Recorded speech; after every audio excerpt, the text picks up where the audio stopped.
Salam sejahtera bersama saya Margaret Kambang dalam Berita Pagi edisi 28 Ogos 2020. Polis adakan sekatan jalan raya di 4 lokasi dan menutup 11 lorong tikus di Aman Jaya, Sungai Petani berikutan pelaksanaan Perintah Kawalan Pergerakan diperketatkan PKPD secara pentadbiran.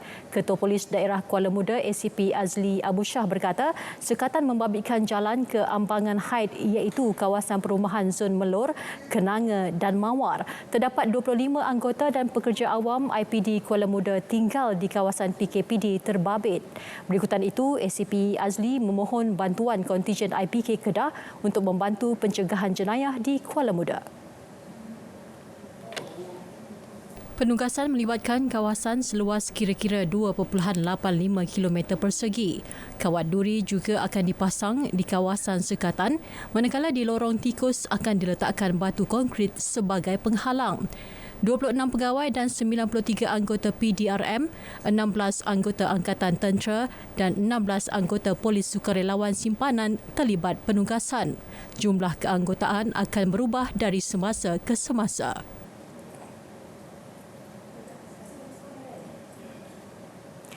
Larangan premis perniagaan untuk beroperasi 24 jam masih terpakai. Menteri Kanan Keselamatan Datuk Seri Ismail Sabri Yaakob menegaskan tindakan undang-undang menanti pihak yang ingkar ketetapan itu.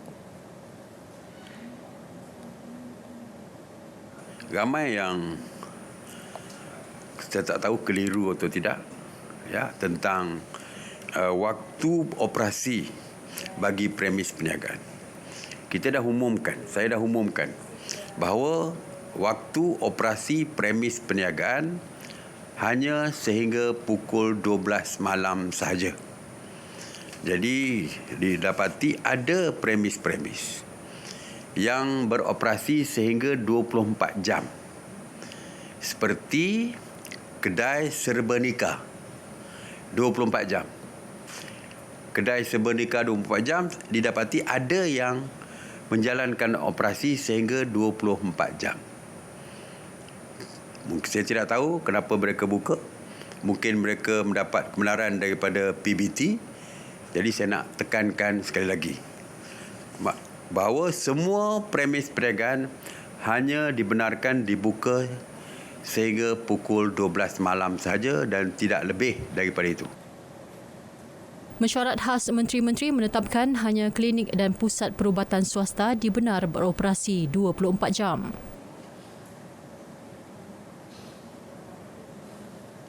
5 kes baru COVID-19 dilaporkan semalam menjadikan jumlah keseluruhan 9,296 kes, manakala 16 kes pulih dan dibenarkan discharge menjadikan jumlah keseluruhan kes pulih 8,994 kes atau 96.8% daripada jumlah keseluruhan kes positif COVID-19. Ia menjadikan jumlah kes aktif berbaki 177 kes.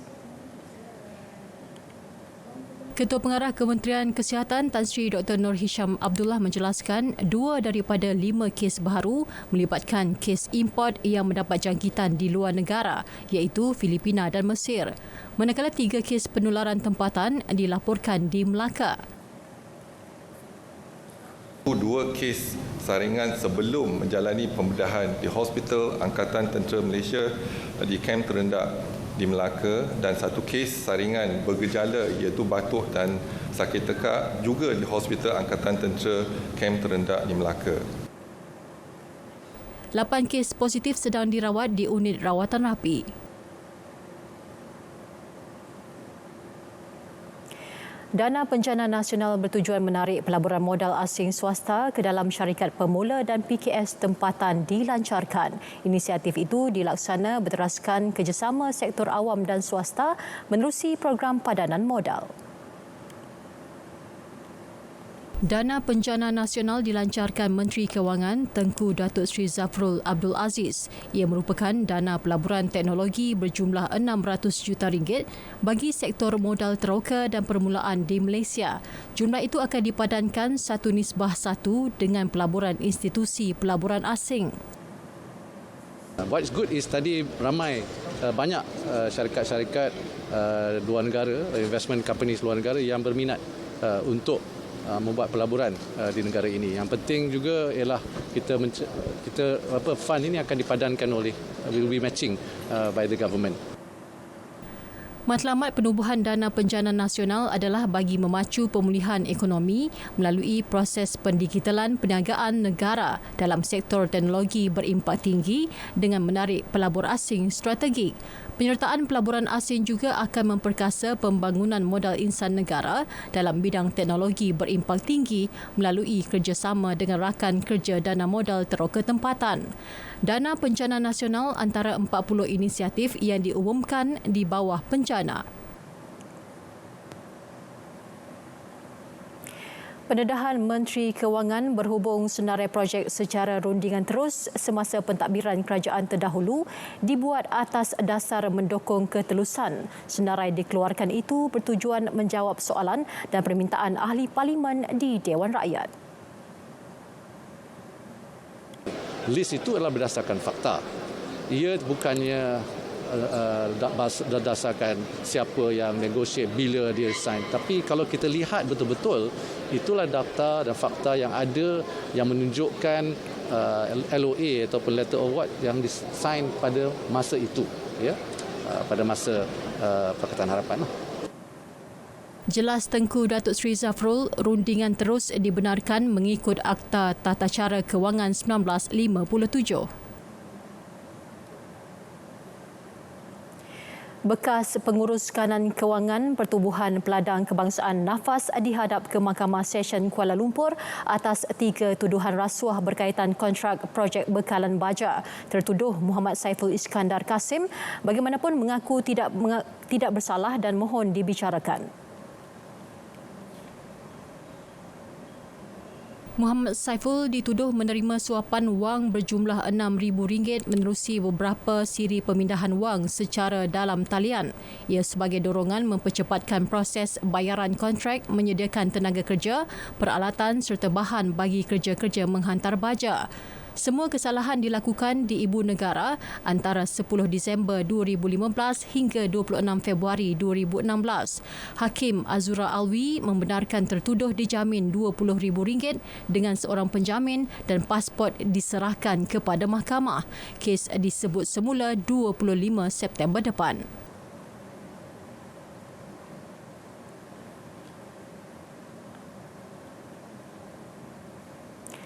Kaedah baharu pengurusan sekolah tahfiz di wilayah persekutuan akan diumumkan. Jelas Menteri Wilayah Persekutuan Tan Sri Anwar Musa, antara yang diberi tumpuan ialah aspek keselamatan dan keadaan tempat tinggal bersesuaian.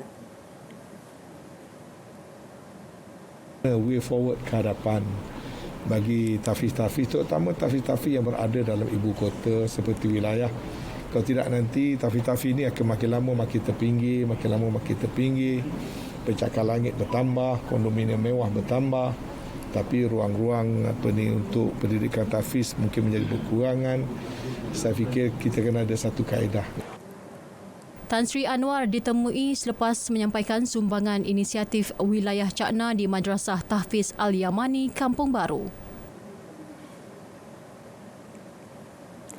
Pameran Pertanian, Hortikultur dan Agropelancongan Malaysia MAHA 2020 yang diadakan secara gabungan fizikal dan maya hanya akan menerima pengunjung dalam jumlah terhad. Di tapak fizikal hanya kepada pengunjung jemputan dan dihadkan kepada 10,000 orang sehari, manakala platform maya pula dijangka menarik penyertaan 100,000 orang. Pameran maya dalam MAHA 2020 adalah sebuah platform yang direka khas untuk memenuhi keperluan pemain-pemain industri secara talian.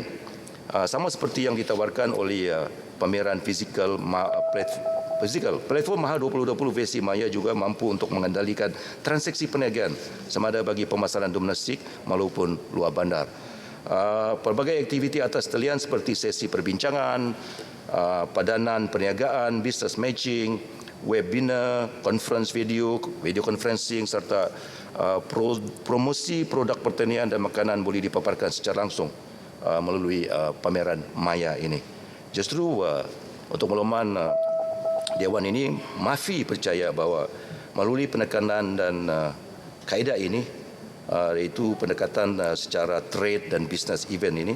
Penganjuran ini melalui physical dan hybrid akan terus mengenangkan industri pertanian ini sebagai satu industri yang akan menjana ekonomi negara. Perkara mengenainya dibangkitkan Wakil Jelebu Datuk Jalaluddin alias Maha 2020 dijangka mampu mencatat nilai jualan sebanyak RM300 juta sepanjang 4 hari penganjurannya bermula 26 November ini di Taman Expo Pertanian Malaysia Serdang, MAEPS.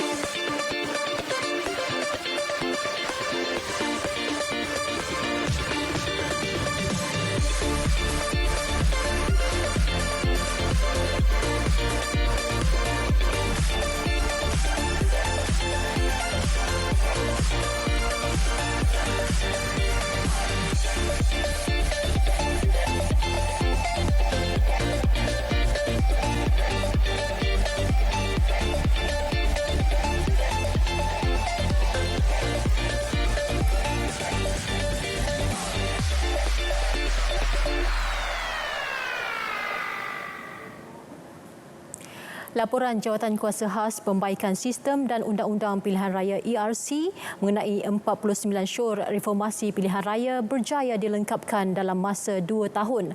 Laporan tersebut diserahkan kepada Perdana Menteri Tan Sri Muhyiddin Yassin. Syur berkenaan bertujuan untuk membawa penambahbaikan proses pilihan raya serta pindaan kepada Undang-Undang Pilihan Raya. Pengerusi ERC, Tan Sri Abdul Rashid Abdul Rahman menjelaskan, ia diharap dapat memastikan pilihan raya yang dilaksanakan pada masa akan datang boleh diiktiraf sebagai bebas, berwibawa serta mendapat kepercayaan semua pihak berkepentingan. Laporan itu akan diteliti dan dikaji bersama-sama dengan anggota kabinet dalam mesyuarat kabinet. Bila saya tak dapat nak bagi tahulah, tapi mungkin dalam masa yang akan datang. Dimuat sama dalam laporan itu ialah syur-syur berkaitan dengan langkah-langkah yang sesuai, yang perlu dipertimbangkan bagi melaksanakan seberapa yang boleh dan dalam jangka masa yang sesuai. Syur-syur yang telah dikemukakan. Jawatan kuasa berkenaan mengkaji setiap aspek berkaitan sistem, proses serta undang-undang pilihan raya yang sedia ada agar dapat diiktiraf setaraf dengan amalan demokrasi maju di peringkat antarabangsa. Keropok lekor sedap dimakan ketika panas kerana jadi liat setelah sejuk. Berikutan itu, Institut Penyelidikan dan Kemajuan Pertanian Malaysia MARDI tampil dengan hasil penyelidikan mengekal kelembutan dan rangup keropok lekor biarpun sudah sejuk selepas beberapa jam digoreng. Teknologi MARDI dimanfaatkan oleh syarikat Rara Excellent Resources yang baru saja 2 tahun berjinak dalam bidang keropok lekor. Rara Excellent Resources menandatangani memorandum kerjasama dengan MARDI untuk menggunakan teknologi formulasi tersebut bagi mengkomersialkan produk keluaran mereka. Kita tahu MARDI adalah sebuah badan yang memang badan kerajaan. So ianya pasti satu uji kaji yang tepat. Okey, dan hasil yang dimaklumkan, uji kaji ini pun mengambil masa hampir setahun untuk mendapatkan betul-betul formulasi yang menepati cita rasa dan atas nama keropok lekor lembut itu sendiri. That's why kami pun panggil dia keropok lekor lembut. Selain teknologi keropok lekor lembut, 3 lagi produk MARDI turut mendapat perhatian usahawan. Menurut Pegawai Penyelidik Kanan Pusat Penyelidikan Sains dan Teknologi Makanan MARDI, Nur Zalina Mat Saad, salah satunya pemanis mulut bebas laktosa dari ubi keledek ungu bersama santan sawit. Dia mengandungi anthocyanin yang baik untuk kesihatan. Lagi satu, produk ini dibangunkan khas untuk warga emas ataupun warga tua yang berumur 60 tahun ke atas yang mengalami masalah disfagia, iaitu masalah yang susah untuk menelan bagi warga tua, dan juga yang mengalami masalah lactose intolerant. Maksudnya dia tidak boleh minum susu yang mengandungi laktosa. Majlis menandatangani perjanjian dan pelancaran 4 produk inovasi MARDI ini disaksikan Timbalan Menteri Pertanian dan Industri Makanan Datuk Seri Ahmad Hamzah di Serdang. Seorang pekerja ladang ternakan dijatuhi hukuman mati kerana mengedar hampir 2 kilogram dadah 2 tahun lalu. Hakim Mahkamah Tinggi Alustar Datuk Ghazali Shah menjatuhkan hukuman itu ke atas Sunizal Ismail selepas mendapati pihak pendakwaan berjaya membuktikan kes melampaui keraguan munasabah. Mengikut kertas pertuduhan, tertuduh didakwa mengedar kanabis seberat 1.96 kilogram di tepi jalan di Kampung Paya Pulai, Baling pada Januari 2018. Ketika membacakan keputusan tersebut, Datuk Ghazali berkata pengetahuan tertuduh mengenai dadah tersebut tidak boleh dinafikan. Mahkamah juga sangsi dengan kewujudan watak seorang lagi individu yang didakwa tertuduh sebagai pemilik sebenar bahan terlarang itu. 24,000 biji pil yaba dirampas polis Kelantan dalam operasi berasingan di Machang dan Pasir Putih pada Selasa. Turut ditahan 5 lelaki dipercayai pengedar bahan terlarang itu. Menurut Ketua Polis Negeri DCP Syafian Mamat, serbuan pertama dilakukan di sebuah premis di Jalan Padang, Machang. 3 individu ditahan bersama 12,000 biji pil yaba. Susulan itu, sebuah rumah di Selising Pasir Putih digempur. Sepasang suami isteri dicekup bersama 2 bungkusan mengandungi 12,000 lagi pil sama. Semua suspek berusia antara 25 hingga 35 tahun, direman 7 hari. Kes disiasat mengikut Seksyen 39B Akta Dadah Berbahaya 1952. 2 maut dalam satu kemalangan membabitkan sebuah kereta dan sebuah motosikal di Dungun, Terengganu. Kemalangan berlaku kira-kira jam 6 petang di kilometer 110 Jalan Jerangau Jabur, berhampiran Bandar Al-Mutafi Billah Shah, Dungun. Mangsa yang maut ialah pemandu kereta terbabit Muhammad Izwan Mustafa, 29 tahun dan penunggang motosikal Muhammad Arif Amali Azhar berusia 23 tahun. Kemalangan dipercayai berlaku selepas kereta dipandu Muhammad Izwan dari arah Kuala Terengganu menuju ke Kemaman hilang kawalan sebelum memasuki jalan bertentangan dan melanggar besi penghadan jalan. Pada masa sama, Muhammad Arif Amali yang menunggang motosikal datang dari arah bertentangan tidak sempat mengelak lalu merempuh kereta terbabit. Susulan itu, Muhammad Arif Amali terperosok masuk ke bahagian tempat duduk belakang kereta itu. Kedua-dua mangsa disahkan meninggal dunia akibat mengalami kecederaan parah pada bahagian kepala. Sepasukan anggota dari Balai Bomba dan Penyelamat Bandar Al-Mutafi Billah berjaya mengeluarkan kedua-dua mangsa yang tersepit dalam kereta berkenaan. Ketua Polis Daerah Dungun, Superintenden Baharudin Abdullah ketika dihubungi mengesahkan menerima laporan berhubung kemalangan tersebut. Kedua-dua mayat mangsa dihantar ke unit forensik Hospital Dungun untuk proses bedah siasat.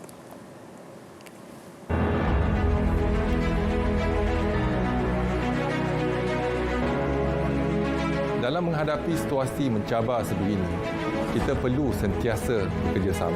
Semoga sambutan Hari Kemerdekaan ini memberi makna cukup besar buat kita semua. Merdeka kali ini adalah merdeka norma baharu. Teruskan semangat kita jaga kita. Selamat menyambut Hari Kebangsaan ke-63.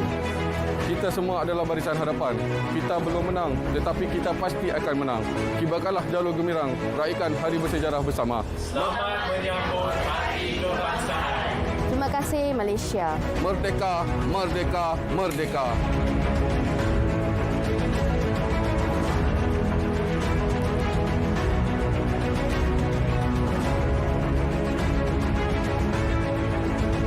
Selamat Hari Kebangsaan. Merdeka! Merdeka! Merdeka!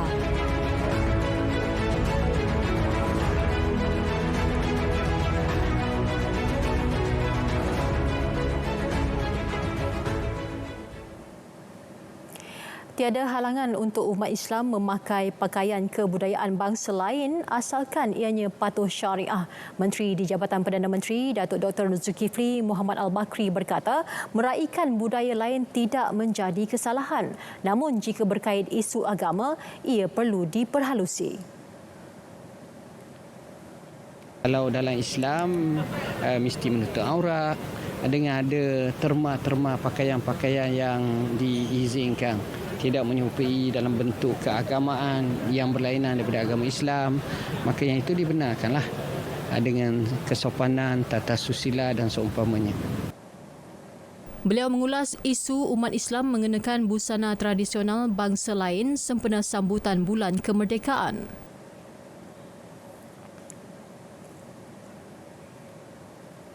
Sempena sambutan Bulan Kemerdekaan dan Hari Kebangsaan, kongsi gambar atau video saat terindah anda sebagai rakyat Malaysia. Itu saranan Menteri Komunikasi dan Multimedia Datuk Saifuddin Abdullah untuk memupuk semangat cintakan negara. Gambar atau video boleh dikongsikan di media sosial dengan menggunakan hashtag Momen Negaraku.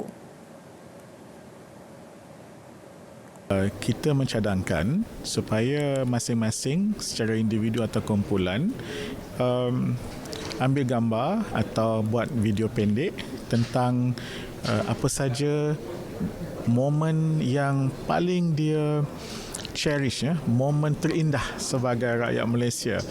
Boleh kata contohnya makan bersama kat kedai mamak atau dia memenangi sesuatu kejohanan atau dia pasang bendera untuk meraihkan hari kemerdekaan atau dia menyanyi lagu tertentu, apa saja yang dia rasa itulah saat paling indah sebagai rakyat Malaysia, dan kongsikan dalam media sosial. Boleh dalam bentuk Twitter atau klip video pendek, upload dalam Twitter atau di Insta atau di Facebook atau di YouTube, dan kongsikan dan guna hashtag Momen Negaraku.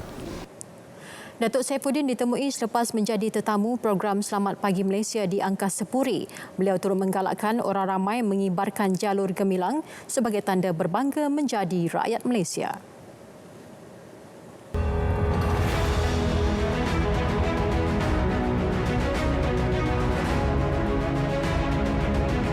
Kepercayaan kepada Tuhan, kesetiaan kepada raja dan negara, keluhuran perlembagaan, kedaulatan undang-undang, kesopanan dan kesusilaan.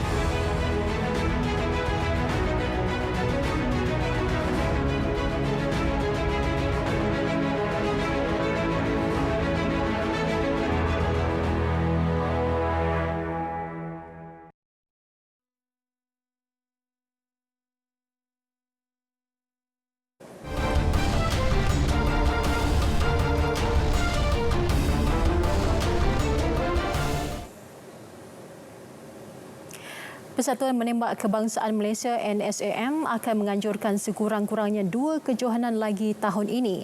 Ianya bagi memastikan setiap atlet ahli gabungannya bersaing secara kompetitif bagi membolehkan NSAM membuat penilaiannya bagi mengisi slot Kesukan SEA Vietnam tahun depan. Antara kejohanan yang telah dirancang ialah Piala Tun Hanif dan kejohanan menembak kebangsaan yang dijadual berlangsung pada penghujung September dan Oktober. Demikian dijelaskan oleh pengurus pasukan NSAM, Datuk Musa Omar. Panggil exposure lain untuk kita punya atlet. So kita rasa kita terpaksalah buat 2 pertandingan. Date tu akan kita ni kan. Kejohanan akan berlangsung di Lapang Sasar Menembak Kebangsaan Subang. Tambah beliau, pihaknya telah berbincang dengan Majlis Keselamatan Negara, Kementerian Belia dan Sukan serta Majlis Sukan Negara dari segi SOP pertandingan dan kawalan COVID-19. Dan pihaknya sudah mendapat lampu hijau dari 3 pemegang taruh tersebut untuk menganjurkan pertandingan itu.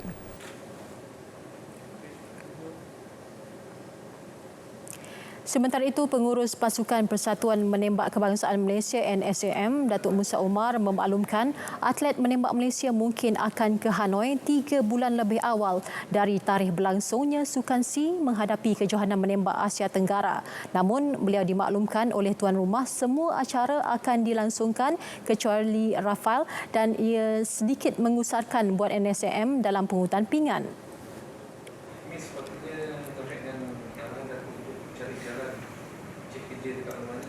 So saya dah signal kepada OCM lah, bila dia attend mesyuarat yang nak game tu, nanti kita akan merayu supaya team event rifle ada. Pasal kita ni sebenarnya team event yang strong. Kalau team event tak ada, kita punya chance nak dapat, peluang nak dapat pingat emas tu kurang lah. Tambah beliau, Sukan Commonwealth Birmingham tidak akan menganjurkan acara menembak, tetapi acara tersebut akan dipertandingkan semula di Sukan Commonwealth India. NSAM akan mengenakan 4 penembak senior dan beberapa atlet muda yang akan dikenal pasti selepas Sukan C Hanoi nanti.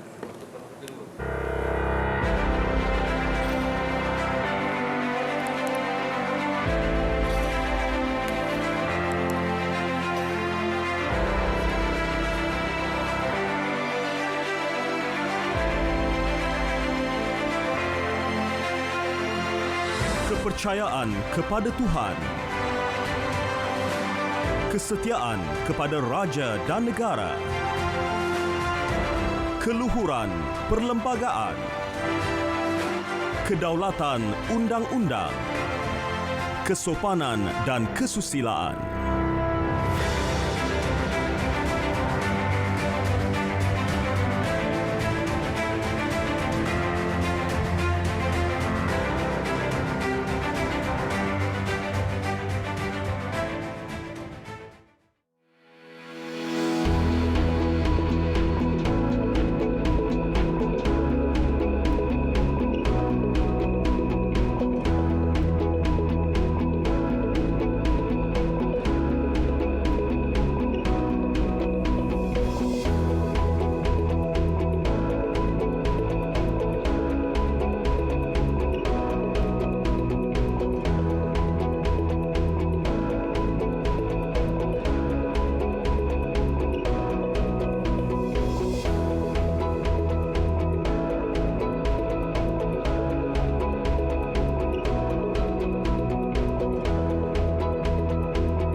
Berita pagi berakhir di sini. Kekal setia bersama Berita RTM, maklumat sahih jenama dipercayai. Terus patuhi SOP mencegah COVID-19.